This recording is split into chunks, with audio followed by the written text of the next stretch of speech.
Bienvenidos a Global Macro en Español, un podcast creado exclusivamente para impactar tu curva de aprendizaje en los mercados de capitales. Traído a ustedes gracias a Kaplan, Battlefield, Ideal Ratings, Kaya y The Hedge Fund Association.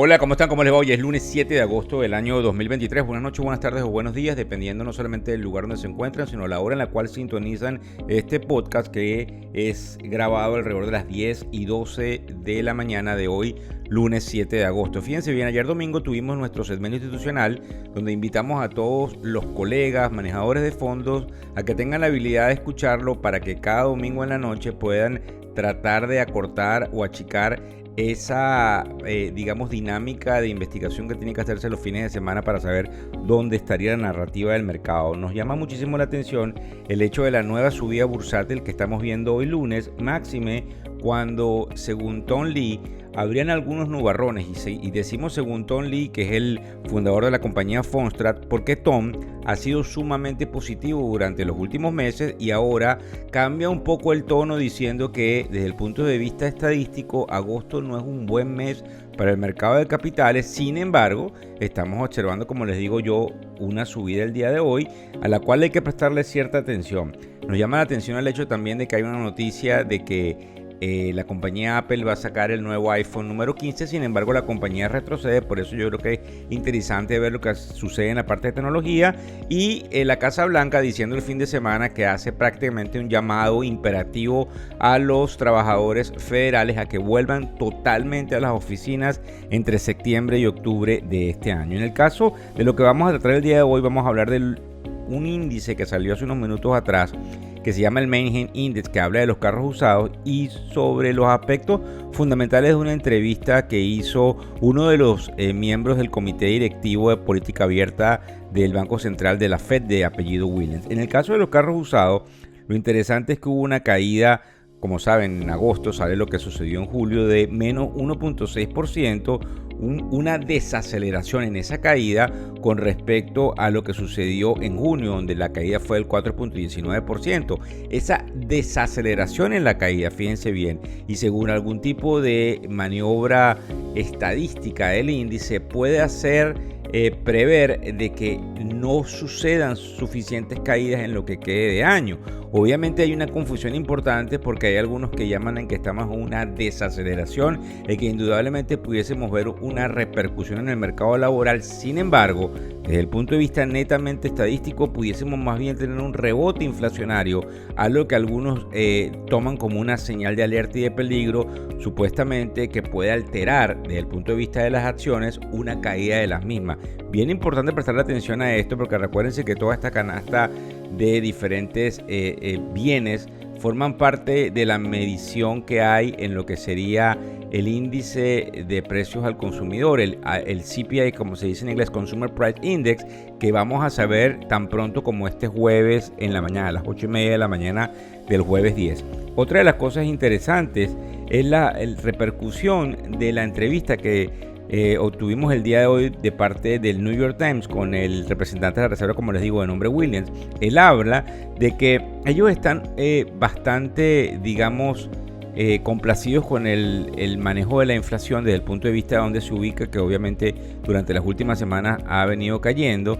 Él también indica que esperan que pudiese haber solamente una nueva subida de tasas de interés, lo que se llama técnicamente 25 puntos básicos, que para que sepan es 0.25%, y también prevé que en el 2024 hay un recorte. Otra de las cosas que dentro de lo que se deja ver en la entrevista nos pudiese llamar la atención es que la Reserva pudiese tener algunos vestigios, del comité directivo, de que la meta inflacionaria no sea del 2%. Algunos analistas han dicho que la inflación efectivamente ha venido cayendo, pero que es muy complicado que se ubique como históricamente ha existido durante los últimos veintitantos años en el 2% y que más bien se ubique cercano al 3 y tanto por ciento. Eso, a su vez, con alguna sobreoferta que se espera en los bonos del Tesoro americano, es lo que ha hecho una caída en el papel con vencimiento a 30 años y definitivamente una marcada digamos, dinámica en ese sector de renta fija en los mercados internacionales. Como ustedes saben, los bonos del Tesoro son uno de los elementos más importantes de medición de lo que tiene que ver con la política, digamos, económica y monetaria de prácticamente todos los países del mundo.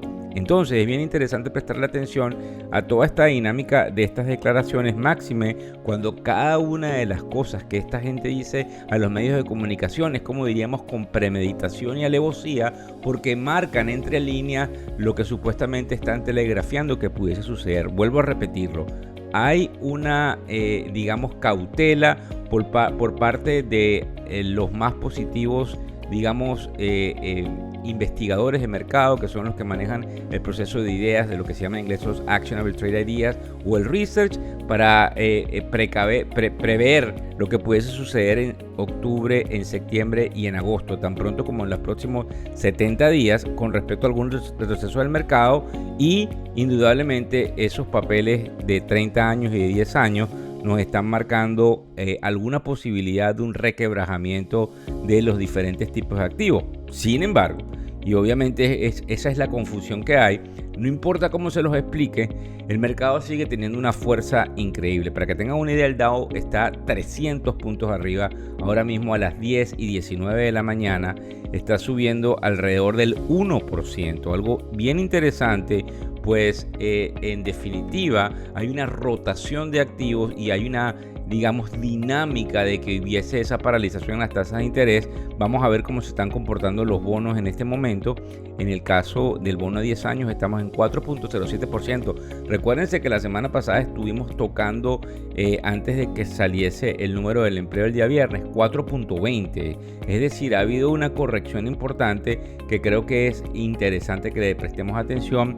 Algunas cosas sucediendo para todos los que se han inscrito en factoreseconómicos.com, que les llegó esta mañana el newsletter, donde lamentablemente desde el punto de vista de las criptomonedas hay algunos nubarrones, lo que ha hecho que el Bitcoin se ubique por debajo de los 29.000. Yo creo que es bien interesante que lean ahí en el newsletter la situación que está sucediendo con las criptomonedas y que le prestemos atención un poco a lo que puede suceder probablemente con algunas de estas rotaciones, con algunas de este tema inflacionario, con el caso del oro, que ha prendido ciertas alarmas en algunos bancos centrales y que pudiese definitivamente ubicarse por encima de los $2.000 por onza. Muchas gracias por seguirnos en las redes sociales, por compartir y por estar pendiente de cómo la economía te afecta directa o indirectamente. Gracias. El podcast Global Macro y de Factores Económicos ofrece una visión global de los mercados de valores, y dicho análisis es producto de la compilación traída por diferentes fuentes de investigación de mercados institucionales.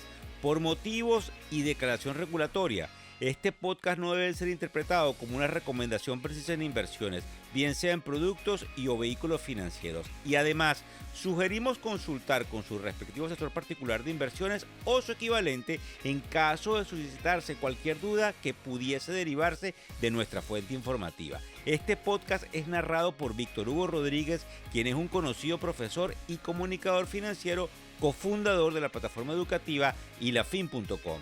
Muchas gracias.